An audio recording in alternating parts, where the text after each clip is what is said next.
Bismillahirrahmanirrahim. I am Fakir Mohammed Bhutto on behalf of Virtual Academy.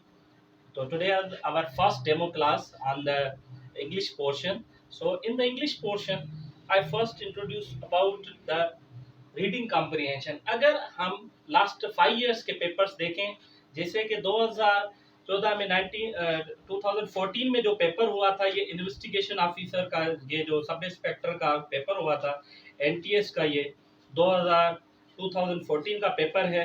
और आप देख सकते हैं कि ये एफआईए का पेपर है और उसके अंदर सिल्क पड़ी हुई है, क्योंकि ये मैंने पेपर लिया था. और इसमें सबसे पहले जो है वो सिनोनिम एंटोनिम्स है. उसके बाद आपका ये क्वेश्चन नंबर 9 to 18 ये आपका पैसेज है. ये आप देख सकते हैं कि इस ओरिजिनल पेपर में पैसेज दिया गया है. तो इम्तिहान में किसी भी कॉम्पिटिटिव एग्जाम में एफआईए का हो, नेब का हो, या आईएसआई का हो, या एंटी नार्कोटिक्स का फोर्स का हो, किसी का भी एग्जाम हो, या यूनिवर्सिटी का एग्जाम हो, उसमें रीडिंग कॉम्प्रिहेंशन का बहुत अहम इंपॉर्टेंट रोल होता है. नंबर 1, हम रीडिंग कॉम्प्रिहेंशन को किस तरह से हल करेंगे, उसके क्या तरीकेकार है, उसके टेक्निक्स कैसे हैं, और इसका कितना टाइम देना चाहिए, और ये रीडिंग कॉम्प्रिहेंशन बेसिकली होता क्या है, इसका मकसद क्या है, वो मैं इस लेक्चर में कवर करूंगा इंशाल्लाह, जैसे कि आप इजीली समझ पाए. जो हमारी क्लास है उसमें मैं ट्राई करूंगा मोस्ट ऑफ द टाइम कि मैं उसको 2 या 3 मीडियम में यूटिलाइज करूं, ताकि सब स्टूडेंट्स उसका फायदा उठाएं. सबसे पहले रीडिंग कॉम्प्रिहेंशन क्या होती है, what is comprehension, what is reading. अगर अल्फाज को हम अगर स्प्लिट करें कि ये रीडिंग मतलब पढ़ना, उसका comprehension means understanding. Word comprehension means to understand. कि एक आपको पैराग्राफ दिया जाएगा, वो पैराग्राफ जो है 50 से 100 वर्ड्स का होगा. जिस पैराग्राफ में उसके बाद आपको 4 से या 6 क्वेश्चन तक या 7 क्वेश्चन तक आपको दिए जाएंगे. उस क्वेश्चन पढ़ने के बाद पैराग्राफ को आप क्या करेंगे, उसको रीड करेंगे. तो इस बुक के थ्रू जो मैंने बुक बनाई है, ये जो हमने इसमें क्लियर ये लिखा है कि पैराग्राफ को आप कैसे हैंडल करेंगे. ये हम उस स्टूडेंट्स को अपना बुक देंगे, उनके हाथ में होगा सॉफ्ट कॉपी में या मोबाइल में, कि वो यहाँ से एक्सरसाइज इसकी देखेंगे, फिर उसके टेक्निक्स यूज करेंगे, फिर ऑनलाइन ही हम उसकी वहां ही ऑन स्पॉट टेस्ट लेंगे.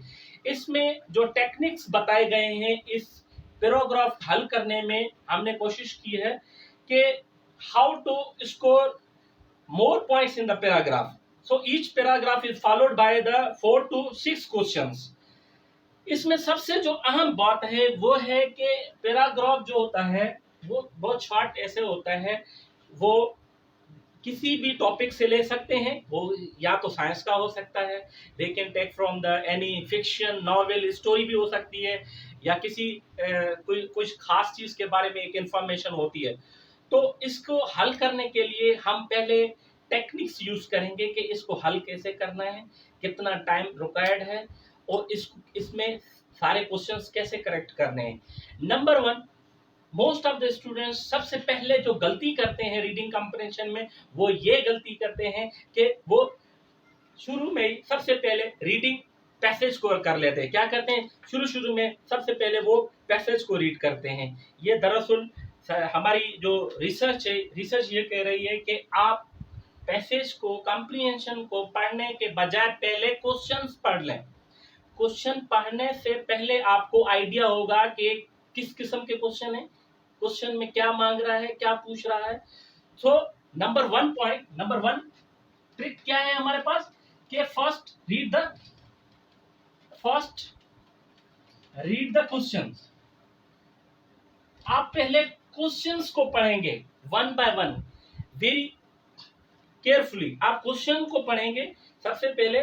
उस क्वेश्चन को पढ़ने के बाद आप फिर क्या करेंगे, नेक्स्ट पॉइंट क्या होगी हमारी. नंबर 1 हमारी ट्रिक क्या है, नंबर 2 हमारी क्या टेक्निक्स क्या होगी कि हम सेकंड टाइम क्या करेंगे, रीड द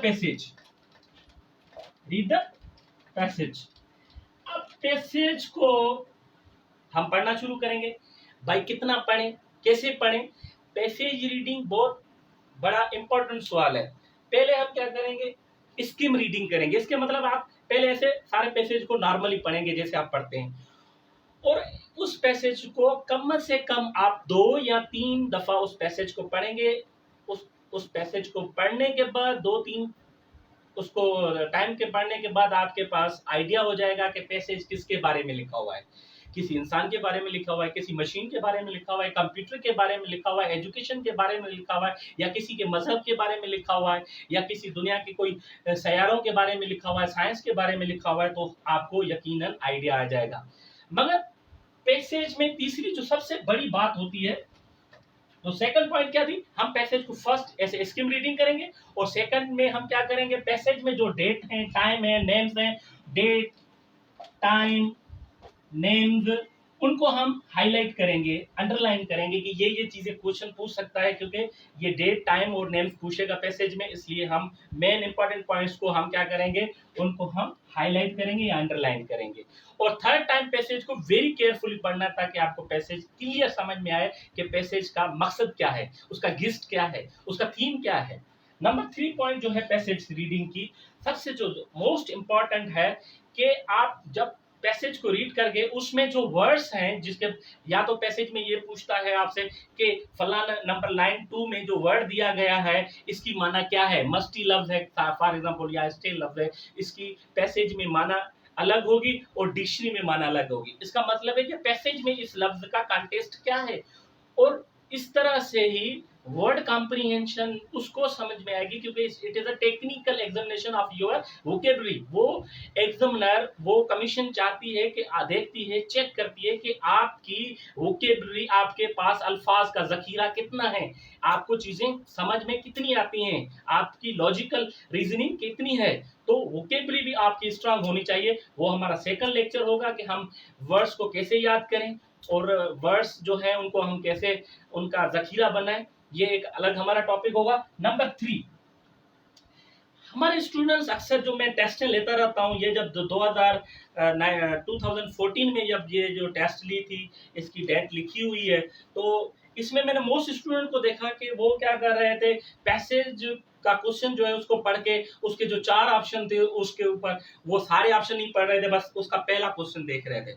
ये हरगज बिल्कुल गलत है, इसमें से आपकी मार्क कट सकती है, गलत हो सकता है क्वेश्चन। तो उसको कैसे हम हैंडल करेंगे, what is the strategy for that to tackle this type of the question, उसको हम थर्डली क्या करेंगे, बिफोर आंसरिंग द क्वेश्चन, क्या करेंगे, बिफोर आंसरिंग द क्वेश्चन, पहले हम उनके पूरे ए बी सी डी, उसके जो 4 या डी या ई, उसके जो 4 ऑप्शन है, उन 4 ही ऑप्शन को पढ़ना है। क्या स्टूडेंट क्या करते हैं, या तो ए का ऑप्शन पढ़ लेते हैं, बी का ऑप्शन पढ़ते हैं, सी का पढ़ते हैं, डी का या ई का पढ़ते ही नहीं है। क्योंकि एग्जामिनर की ये ट्रिक होती है कि वो अपना क्वेश्चन का आंसर या तो डी में रखता है या तो ई में रखता है। तो हमारे स्टूडेंट क्या करते हैं, थोड़ा सा उसके साथ जो सिमिलरिटी, एनालॉजीज जो उसके साथ क्वेश्चन मिलता है, कहते हैं यार यही इसके साथ क्वेश्चन, यही इसका आंसर है। मगर हरगज ऐसे नहीं होता। Reading comprehension is a technical method. आप क्या करेंगे, before answering the question read the whole answer. अब उसके क्वेश्चन के ऑप्शन को आप क्लियरली, जो ए में क्या कह रहा है, बी में क्या है, सी में क्या है, डी में क्या है, ई में उसके ऑप्शंस क्या हैं, इस तरह से आपको उसमें राइट आंसर मिल जाएगा। और ये जो 3 टेक्निक्स हैं, ये आपके न सिर्फ माइंड को ओपन करेंगे, आपका टाइम भी सेव होगा, कि आपको रीडिंग कॉम्प्रिहेंशन के लिए जो 100 या 50 to 100 वर्ड्स देते हैं, उसमें कितना टाइम रिक्वायर होता है। ऐसा नहीं है कि आप एक पैसेज पे बैठ गए और सारा ही जो है इंग्लिश पोर्शन पे आपने टाइम वेस्ट कर दिया, और टेस्ट का टाइम था 60 मिनट से 80 मिनट तक, तो आप बकाया जो टाइम है वो स्पाइल कर दिया। इसलिए टेक्निकली आप रीडिंग कॉम्प्रिहेंशन को 5 से 10 मिनट तक, 5 to 10 मिनट्स तक आप इसको देंगे maximum. You have to, if अगर आप इसको देंगे तो आपका जो है बकाया जो स्कोर है वो कम आ जाएगा। तो इसको स्किम करना है, कैसे स्किम करना है, कैसे टेक्निकल है, तो इस स्ट्रेटजीज को, डायरेक्शंस को आप फॉलो करेंगे इंशाल्लाह। इसके बाद जो इस लेक्चर के बाद होगा, जो मैं आपको एक छोटा सा पैसेज दूंगा, उसके ऊपर मैं प्रैक्टिस करवाऊंगा। इसके अंदर जो सारी प्रैक्टिस एक्सरसाइज दी हुई है मेरे बुकलेट में, उसके थ्रू आपको आसानी होगी और क्वेश्चन समझ में आएंगे। तो ये आज का हमारा रीडिंग कॉम्प्रिहेंशन का लेक्चर था। इंशाल्लाह मिलते हैं हम अब नेक्स्ट लेक्चर के लिए। Thank you. अल्लाह।